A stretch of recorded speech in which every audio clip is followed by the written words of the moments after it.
मेरे मित्रों, आप लोगों के बीच में मैं अपने यूट्यूब चैनल एग्ज़ाम हिस्ट्री में आप सभी लोगों का स्वागत करता हूं। आज का टॉपिक है शेर शाह सूरी। शेर शाह सूरी के बारे में आज हम लोग अध्ययन करेंगे। जैसा कि हम लोगों को पता है कि विश्वविद्यालय की परीक्षा बहुत ही नज़दीक है, ऐसे में हमने एक शॉर्ट नोट तैयार किया है। अगर यह नोट्स आपको अच्छा लगे, वीडियो अच्छा लगे तो चैनल्स को लाइक और सब्सक्राइब करिएगा। चलिए तो अब हम टॉपिक को शुरू करते हैं। जैसा कि टॉपिक्स का नाम है शेर शाह सूरी। शेर शाह सूरी का शासनकाल 1540 से 1545 तक था और यह द्वितीय अफगान वंश का संस्थापक कहा जाता है। इसी अफगान वंश को सूर वंश के नाम से भी जानते हैं। यहाँ पे आप समय देख सकते हैं, सूर वंश का शासनकाल 1540 से 1555 ईस्वी तक था। कुल 15 वर्षों तक इसका शासनकाल रहा, जबकि शेर शाह सूरी का शासनकाल 1540 से 1545 ईस्वी तक था। ये शेर शाह के प्रारंभिक जीवन के बारे में हम जानकारी प्राप्त करते हैं। तो जैसा कि हम आपको एक चीज़ और यहाँ पे बता दें कि जो द्वितीय अफगान वंश का संस्थापक शेर शाह सूरी था, अगर क्वेश्चन आपसे परीक्षा में पूछा जाए कि प्रथम अफगान वंश का संस्थापक कौन था, तो बहलोल लोदी था। बहलोल लोदी ने प्रथम अफगान वंश की स्थापना कब की थी? तो बहलोल लोदी ने प्रथम अफगान वंश की स्थापना जो है 1451 ईस्वी में की थी और द्वितीय अफगान वंश की स्थापना शेर शाह सूरी ने की थी। याद रखिएगा। शेर शाह सूरी के जन्म के बारे में बात करते हैं। उसका जन्म 1472 ईस्वी में पंजाब के होशियारपुर में हुआ था। एक इतिहासकार है डॉक्टर कानूनगो, उसके अनुसार शेर शाह का जन्म जो है 1486 ईस्वी में हुआ था। अगर परीक्षा में आपसे क्वेश्चन पूछा जाए कि शेर शाह का जन्म कब हुआ और ये दोनों विकल्प दिया रहे थे, तब आप 1472 ईस्वी लगाएंगे। लेकिन अगर डॉक्टर कानूनगो के अनुसार क्वेश्चन पूछा जाए तब आप 1486 ईस्वी लगाएंगे। शेर शाह का बचपन का नाम फरीद था। इसके पिता का नाम हसन खां था और पर पितामह का नाम इब्राहिम शाह सूर था। इब्राहिम शाह सूर जो है घोड़ों का व्यापारी था और बहलोल लोदी के शासनकाल में भारत आया था।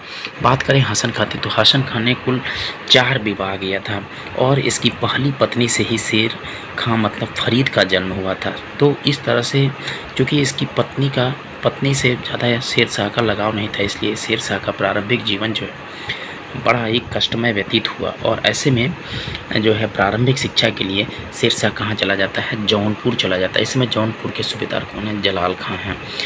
यहाँ पर यह बहुत ही उच्च कोटि की शिक्षा ग्रहण करता है। अरबी, फारसी, गुलिस्ता इत्यादि का बहुत ही गहन अध्ययन करता है। इसके शिक्षा से जलाल खां बहुत ही प्रभावित होते हैं। इसी समय इसके पिता हसन खां जो है जौनपुर आए होते हैं और जलाल खां के द्वारा शेर शाह के बारे में बताए जाने से हसन खां बहुत ही प्रभावित होते हैं और शेर शाह को अपने संरक्षण वाले क्षेत्रों के लिए जागीरदार के लिए शेर शाह को क्या करते हैं, शासन का जागीर के लिए शासन का प्रबंधन नियुक्त करते हैं। इस समय इनके अंदर ख्वासपुर, टाढ़ा और सासाराम की जागीरदारी थी। यहाँ पर फरीद जो है बहुत ही उच्च कोटि के प्रशासनिक क्षमता का परिचय देता है। इस समय 1497 से 1518 ईस्वी तक यहाँ पर कुल 21 वर्ष तक यह शासन करता है और भूमि व्यवस्था में एक नवीन परिचय देता है। क्या करता है? सबसे पहले यह सीधे जो है किसान, मुकद्दम और जागीर से मिलता है, सीधा संपर्क स्थापित करता है और भू निर्धारण की पट्टा और कबूलियत प्रथा को जन्म देता है। कौन? शेर शाह सूरी। क्या करता है? सबसे पहले यहीं पर यह कहता है कि भू राजस्व निर्धारण में लचीलापन रखा जाए, लेकिन वसूली में कठोरता का परिचय दिया जाए। लेकिन शीघ्र ही भाइयों से और सतवेली माँ से विवाद होने के कारण यह जागीर इससे वापस ले ली गई। ऐसे में शेर शाह सूरी एक बार पुनः बेरोजगार हो गया और अवसर के तलाश में वह आगरा पहुंचता है इब्राहिम लोदी के दरबार में दौलत खां लोदी के मदद से। इब्राहिम लोदी इसकी योग्यता से बहुत प्रभावित होता है और यह वहीं पर कुछ समय अपना व्यतीत करता है। इसी बीच हसन खां, इसके पिता हसन खां की मृत्यु हो जाती है और इब्राहिम लोदी इसको क्या करता है, सासाराम की जागीर जो है इसको प्रदान कर देता है। लेकिन जैसे ही सासाराम जाता है तो इसके भाई सुलेमान और इसकी सौतेली माँ पुनः विवाद खड़ा कर देती हैं। ऐसे में यह जो है विवाद को चाहता नहीं था और यह जो है रिटर्न होता है और चला जाता है बिहार। इस समय बिहार के शासक हैं बहार खां लोहानी। ये दक्षिण बिहार के शासक हैं बहार खां लोहानी, उन्हीं के यहाँ नौकरी करता है। शीघ्र ही बहार खां लोहानी इसकी योग्यता से प्रभावित करते हैं और दोस्त की तरह से व्यवहार करने लगते हैं। एक समय की बात है कि जब यह शिकार पर जाता है तो एक शेर के द्वारा बहार खां लोहानी पर हमला हो जाता है और ऐसे में शेर खां जो है शेर की हत्या कर देता है। इसलिए बहार खां लोहानी से प्रभावित होकर इसको शेर खां की उपाधि से विभूषित करते हैं और इसको अपने पुत्र जलाल खां का संरक्षक और शिक्षक नियुक्त कर देते हैं। इसी समय पानीपत के युद्ध में इब्राहिम लोदी पराजित होता है और उसकी मृत्यु हो जाती है। ऐसे अवसर को देखकर बहार खां लोहानी जो है मोहम्मद शाह के नाम से दक्षिण बिहार में स्वतंत्र शासक हो जाता है। और जब यह स्वतंत्र शासक हो जाता है तो इसके शेर शाह और उसके भाई इस्लाम शाह में सासाराम के जागीर का विभाजन कर देना चाहता था, जिसे शेर शाह स्वीकार नहीं करता है और यह पुनः जो है वहाँ से भटकता है। और इसी दौर में वह जो है जौनपुर के मुग़ल सूबेदार हैं जुनैद वारलास की मदद से, जौनपुर के मुग़ल सूबेदार जुनैद वारलास की मदद से आगरा पहुंचता है, बाबर के शरण में पहुंचता है और बाबर के यहाँ नौकरी करता है। बाबर इससे बहुत प्रभावित होता है और बाबर इससे बहुत ही प्रभावित होता है और बाबर बार बार कहता है कि इसके सर पे जो है हिंदुस्तान का ताज दिख रहा है, यह एक चालाक अफ़गान है, इससे सतर्क रहना। अपने पुत्रों को नसीहत देता है। बाबर की तरफ से यह चंदेरी की युद्ध में मुग़लों की ओर से लड़ता है और शेर खान यहीं पर कहता है कि यदि भाग्य ने मेरा साथ दिया और मेरी भुजाओं में ताकत रही तो भारत का साम्राज्य हमारे पैरों तले होगा, है ना। तो यहाँ पे शेर खान जो है मुग़लों के साथ रहकर यह जान गया था कि मुग़लों की सैन्य शक्ति क्या है, मुग़लों की सैन्य क्षमता क्या है, और वह अपने पुरुषार्थ को, अपने भाग्य को और अपनी शक्ति में विश्वास करते हुए ऐसा स्टेटमेंट दिया था। फिर जो है बाबर के दरबार से एक बार पुनः जो है शेर शाह में बिहार आ जाता है। बात है 1528 की और बहार का लोहानी यानी कि मोहम्मद शाह यहाँ पर शासक था। मोहम्मद शाह क्या करता है, मोहम्मद शाह से अपने पुत्र का संरक्षक नियुक्त कर देता है। ठीक इसी समय इसकी मोहम्मद शाह की क्या हो जाती है, मृत्यु हो जाती है। ऐसे सुअवसर को देखकर उनकी पत्नी मोहम्मद शाह की पत्नी दुद्दू बेगम से यह क्या कर लेता है, विवाह कर लेता है। और इस तरह से आप देखते हो कि बिहार में शेर खां जो है प्रधान प्रशासक नियुक्त हो जाता है और पूरे दक्षिण बिहार को क्या करता है, अपने अधिकार में कर लेता है। दक्षिण बिहार को अपने अधिकार में कर लेता है। इसी समय जो है बंगाल के महमूद क्या बोलते हैं, इसी समय जो है एक चुनारगढ़ था। चुनारगढ़ के जो शासक मतलब किलेदार थे ताज खां, उनकी भी मृत्यु हो जाती है। और उनकी मृत्यु होने के बाद उनकी विधवा लॉर्ड मल्लिका से निकाह कर लेता। इस तरह से पूर्वी भारत का प्रवेश द्वार कहे जाने वाले चुनार पर अधिकार कर लेता है और इस तरह से चुनार और बिहार का एक विशाल साम्राज्य उसके अधिकार में आ जाता है। बंगाल के एक शासक थे नुसरत खां। नुसरत शाह को भी पराजित करता है और इनको पराजित करने के पश्चात जो है हजरत आला का उपाधि धारण करता है। ठीक है, फिर चुनार के किला पर भी अधिकार कर लेता है। हमने आपको बताया था 1532 में तातार खां की मृत्यु के बाद उनकी विधवा लॉर्ड बेगम से निकाह कर लेता है।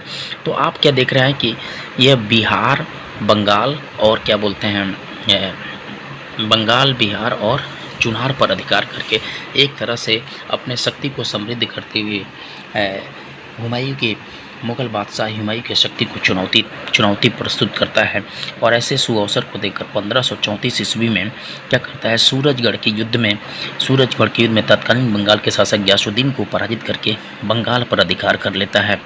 ठीक है, अब एक ऐसा अवसर पैदा हो जाता है कि मुग़लों से एक बार पुनः जो है शेर शाह का संघर्ष अवश्यंभावी हो जाता है। इधर हुमायूं जो है अपने शत्रुओं से युद्ध में बिजी रहता है। इस समय गुजरात के शासक बहादुर शाह की तरफ वो बढ़ता है, लेकिन जैसे शेर शाह अपनी शक्ति का वृद्धि करता है वह पुनः बंगाल के लिए अभियान करता है और एक बार पुनः 1537-38 ईस्वी में चुनार का घेरा डालता है। और चुनार के घेरा डालने पर जो है घेरा डालता है, चुनार को विजित करता है। 1538 में तेलियागढ़ का एक युद्ध होता है। तेलियागढ़ के युद्ध को बंगाल का प्रवेश द्वार के नाम से जानते हैं। इस युद्ध में हुमायूं जो है शेर शाह के पुत्र इस्लाम शाह के द्वारा पराजित हो जाता है। और इस तरह से शेर शाह जो है शेर शाह की शक्ति में तेज़ी से वृद्धि होती है।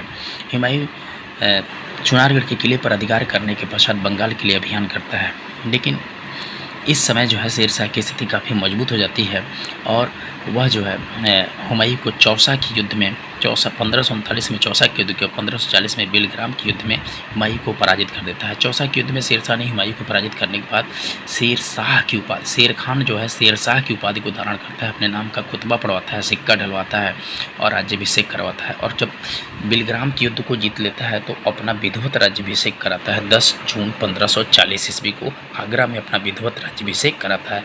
ये हम देखते हैं शेर शाह का जीवन और उसके शक्ति का उसका। अब शेरशाह के विजयों के बारे में बात करें तो शेरशाह के जीवन में जो पहला विजय था वो पंजाब का विजय था और यह अभियान किया था 1540 में। इसी समय शेरशाह ने लाहौर पर और गखरों का भी विजय किया था 1541 में। 1542 में बंगाल का विजय करता है। 1544-42 में ही मालवा पर भी अधिकार करता है। 1543 में रायसीन का विजय करता है। 1543 में सिंध और मुल्तान पर अधिकार करता है और 1544 में मारवाड़ और चित्तौड़ पर विजय करता है। और शेरशाह का अंतिम अभियान था कालिंजर का अभियान जो 1545 ईस्वी में करता है। ठीक है। इसी अभियान के साथ शेरशाह का अंत हो जाता है। इस पर डॉक्टर कानूनगो ने कहा है एक इस प्रकार एक विजेता का अंत विजयों के साथ होता है। वैसे इसके युद्ध को अगर विस्तार से देखा जाए तो पंजाब पर किया गया शेरशाह का प्रथम अभियान था। प्रथम अभियान जो था वो पंजाब पर किया था। इस समय पंजाब में कामरान का शासक था, हुमायूं के भाई कामरान का शासक था। इनको पराजित करता है और क्या करता है, पंजाब पर अधिकार लेता है। इसी 1541 में क्या करता है, गखरों पर विजय प्राप्त करता है और झेलम नदी के किनारे रोहतासगढ़ के किले का निर्माण करवाता है। अगर आपसे परीक्षा में पूछा जाए कि रोहतासगढ़ के किले का निर्माण किसने करवाया था, तो शेरशाह सूरी ने करवाया था। रोहतासगढ़ के किले में हैबात खां और खयास खां को नियुक्त करके शक्तिशाली किलेदार की नियुक्ति कर देता है। इस तरह से इस क्षेत्र से मुगलों के आक्रमण के भय को क्या करता है, समाप्त कर देता है। 1542 में क्या होता है, विद्रोह हो जाता है। उस समय बंगाल को विद्रोह की राजधानी कहा जाता है। यहाँ का सूबेदार कौन था, खिज्र खां था। खिज्र खां चूँकि दक्षिण बिहार के शासक महमूद खां की पुत्री से विवाह किया था, इसलिए अपने आप को स्वतंत्र घोषित कर दिया और बंगाल पर अपना अधिकार जताता था। लेकिन शेरशाह ने शीघ्र ही यहाँ पर बिजली की गति से अटैक किया और इसको पराजित करके यहाँ पे क्या किया, एक नवीन पद का निर्माण किया जिसको अमीन बगला के नाम से जानते हैं। और इस पद पर नियुक्त होने वाले पहले व्यक्ति थे काजी फजिलात। इस तरह से बंगाल को क्या करता है, सरकार में 47 सरकारों में विभाजित कर देता है। उसके बाद से 1542 ईस्वी में मालवा के शासक मल्लू इकबाल क्या करते हैं, अपने आप को स्वतंत्र करके कादिर खां के नाम से स्वतंत्र शासक घोषित कर देते हैं। शीघ्र ही इनके विरुद्ध अभियान करता है और इसी के साथ ग्वालियर रणथंभौर पर भी अधिकार कर लेता है। मंडू के किले को भी जीत लेता है। रायसीन विजय शेरशाह जो है 1543 ईस्वी में करता है और इस समय यहाँ के शासक कौन थे, पूरनमल थे। लेकिन एक षड्यंत्र के द्वारा जो है रायसीन का विजय करता है और रायसीन का विजय जो है शेरशाह के नाम पर एक धब्बा है। पूछा जाए कि शेरशाह का कौन सा विजय, उसके विजयों में एक धब्बा है तो रायसीन की विजय है। सिंध और मुल्तान की विजय की बात करें तो यहाँ का शासक कौन था, बख्तुल लंगा था, जिसको हैबत खां के आदेश पर इस किले पर अधिकार करने के भेजा था और हैबत खां को क्या किया था, मसनत आला की उपाधि से सम्मानित किया था। और एक क्वेश्चन यहाँ पे यह है कि मुल्तान में भू राजस्व की दर कितना था, 1/4 निर्धारित किया था। ठीक है। मारवाड़ विजय जो है 1544 में करता है। इसको सेमल के युद्ध या गिरी के युद्ध या जैतारण के युद्ध के नाम से भी जाना जाता है। इस समय ऐसा होता है कि महालदेव जो है यहाँ पे एक कूटनीतिक संदेश भिजवाता है कि इनके सैनिक जो है, इनके जो वफादार सरदार हैं वो इनके साथ नहीं हैं। तो महालदेव क्या करते हैं, महालदेव की राजधानी जोधपुर थी, राजधानी को छोड़कर एक दूसरे किले में, सिसवाना के किले में जाकर जो है शरण लेते हैं, सिवाना के दुर्ग में। लेकिन जैता और कुप्पा बहुत ही वफादारी के साथ शेरशाह से भयंकर युद्ध लड़ते हैं। ऐसे में शेरशाह, एक स्टेटमेंट यहाँ पे याद रखिएगा, शेरशाह कहता है कि हम मुट्ठी भर बाजरे के लिए हिंदुस्तान का साम्राज्य खो सकते थे। इसके बाद से चित्तौड़ का विजय 1544 में करता है और शेरशाह का अंतिम विजय है 1545 में। यह कौन सा है, कालिंजर का अभियान है। इसी समय शेरशाह सूरी उक्का नामक एक आग्नेयास्त्र दीवार पर चलाया जो वापस आकर फट गया और इसमें शेरशाह सूरी जो है बुरी तरह से झुलस गया, वहीं पर इसकी मृत्यु हो गई। इस तरह से कहा जाता है शेरशाह के बारे में कि एक विजेता का अंत जो है विजयों के साथ ही हो गया।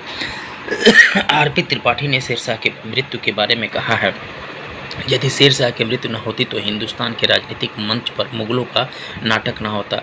ठीक इसी प्रकार का एक स्टेटमेंट B.A. स्मिथ ने भी दिया है कि शेरशाह अधिक समय तक जीवित रहता तो मुगलों को पुनः अपना इतिहास दोहराने का मौका नहीं मिलता। इस तरह से बहुत ही संक्षिप्त रूप में हम इस वीडियो को यहीं पर समाप्त करते हैं। प्यारे बच्चों, इस वीडियो को आप लोग बार बार देखिएगा, चीज़ों को बार बार सोचने का प्रयास करिएगा।